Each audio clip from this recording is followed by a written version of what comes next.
O pecado de Cã e a maldição de Noé. Mas que história é essa? Uma palavra um tanto quanto esquisita. Do que é que a gente está falando? As pessoas que leem a Bíblia e observam o que acontece no livro de Gênesis, depois do famoso grande dilúvio que atinge a todos, nós vamos ver que Noé com a sua família descem da arca e agora passam ali a receber de Deus uma esperança, uma promessa, inclusive uma aliança de que a terra nunca mais passaria por uma catástrofe daquele tamanho, daquela dimensão. Mas no meio dessa história tão assim esperançosa, algo estranho e inusitado aparece. Porque diz o texto que Noé plantou uma vinha e depois tomou do fruto desta vinha.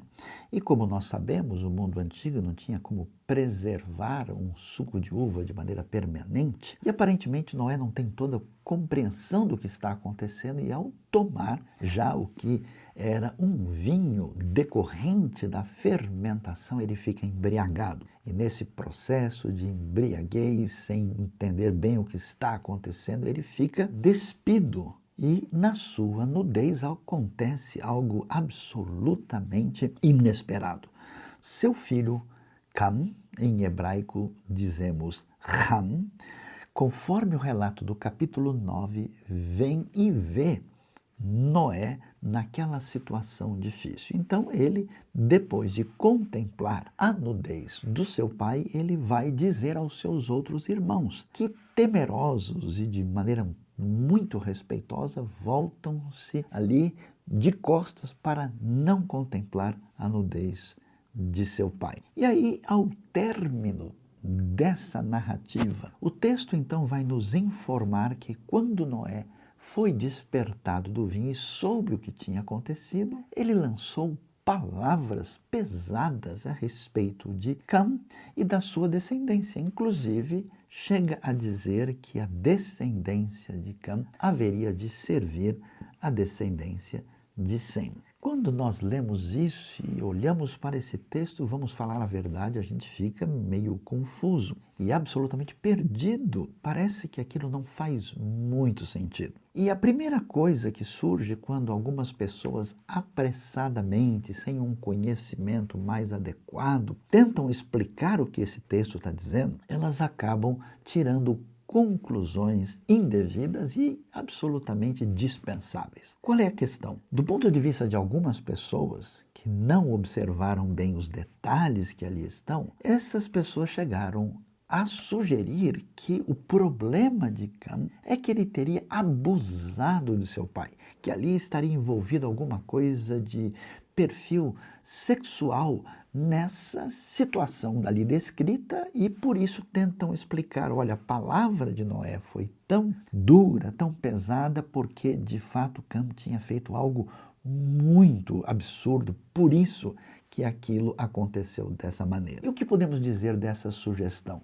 De fato, ela não faz sentido. Não há nada ali que tenha implicação de qualquer coisa sexual. Talvez essa sugestão venha da compreensão inadequada de que aparece também uma expressão no livro de Levítico, particularmente no capítulo 18, que fala de nudez e de contemplar a nudez, e que possivelmente, como lá em Levítico essa linguagem está expressando aí uma forma, vamos dizer, mais indireta, né? Uma espécie de eufemismo para falar da sexualidade, que isso seria o mesmo caso aqui.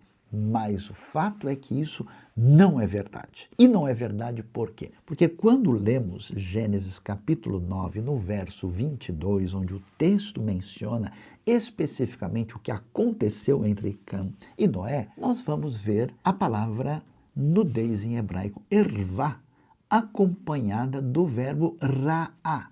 Ra'á significa ver, contemplar. E, portanto, nós vamos observar que o que acontece com Cam é que ele simplesmente vê, contempla, observa a nudez de seu pai.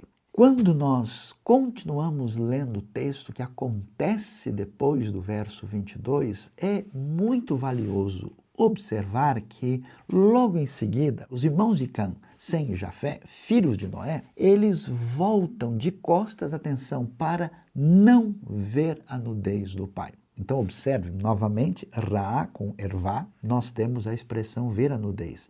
E veja que não faz sentido, eles voltaram de costas para não abusar de Noé. No mesmo texto, no mesmo contexto imediato, o verbo e o substantivo utilizados têm o mesmo sentido, que significa ver e contemplar. Quando olhamos o texto de Levítico, capítulo 18, lá nós temos outro verbo que não tem nada a ver, o verbo galá, que geralmente é traduzido por descobrir a nudez. E todo o detalhamento do capítulo vai mostrar claramente que aquilo que está ali e tem a ver com envolvimento sexual. Então observe que as palavras hebraicas de Gênesis 9 e de Levítico capítulo 18 são diferentes, os contextos são distintos e a tentativa de relacionar um texto com o outro é absolutamente equivocada. Diante disso, então a gente observa que essa sugestão não tem o mínimo sentido.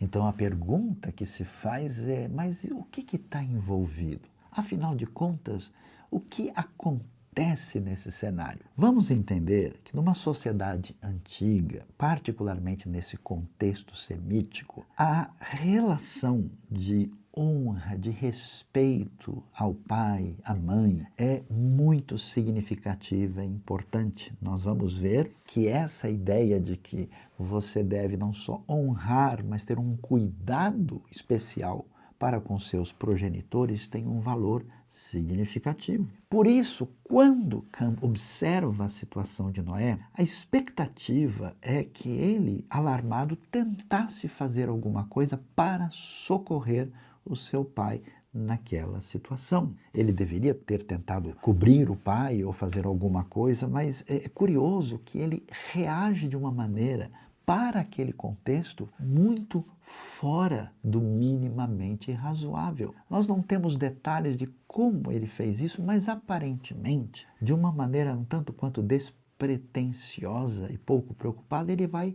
apenas relatar aos seus irmãos, que imediatamente mostram as duas atitudes importantes e significativas nesse contexto, que é de respeito ao pai, por isso eles vão de costas, para não contemplar uma situação que não é simplesmente uma questão de nudez, mas uma questão mais de vergonha, de estar num estado em que a consciência está alterada, as coisas não estão funcionando bem. E não só eles mostram uma atitude de honra, como de cuidado. E a mentalidade hebraica antiga nos mostra o seguinte: se uma pessoa não aprende a valorizar, a respeitar a geração anterior, dificilmente a geração posterior irá por um caminho razoável. Por isso, a compreensão que se tem do texto é a seguinte: você rompeu de maneira indevida com a geração anterior, a geração posterior fica comprometida. E aí a gente começa a entender a razão de ser desse texto no livro de Gênesis e no Pentateuco. O que está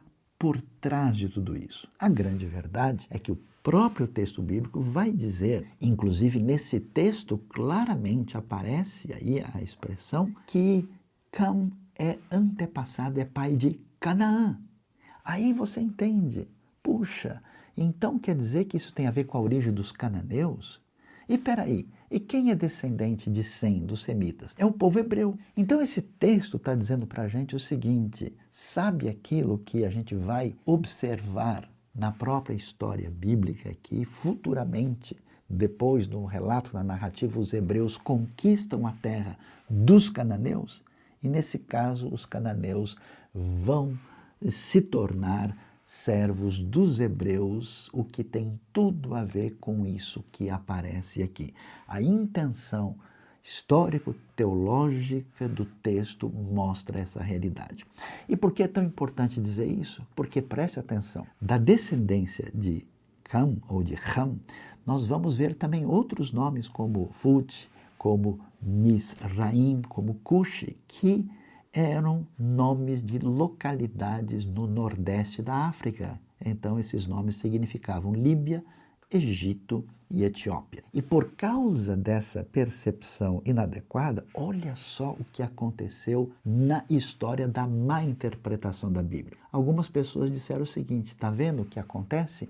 A África é um lugar amaldiçoado. Isso significa que os africanos estão debaixo de maldição, uma ideia que já tinha sido relacionada com Caim indevidamente e que foi relacionada com Cã. A falta de entendimento do texto é fatal, porque fica claro no texto que a palavra dura de Noé caiu sobre Canaã e que a questão que está ali tem a ver com hebreus e cananeus na antiguidade. Não existe nenhuma base bíblica para dizer que os africanos, que os povos negros da África são amaldiçoados por causa daquilo que aconteceu entre Cã e Noé. Por isso é tão importante, porque se nós olhamos o texto bíblico e não entendemos a língua original, não entendemos a intenção teológica que está presente no texto, não entendemos o que está sendo considerado no contexto, nós podemos chegar à compreensão mais absurda ou a entendimentos indevidos, como esse entendimento de que existe hoje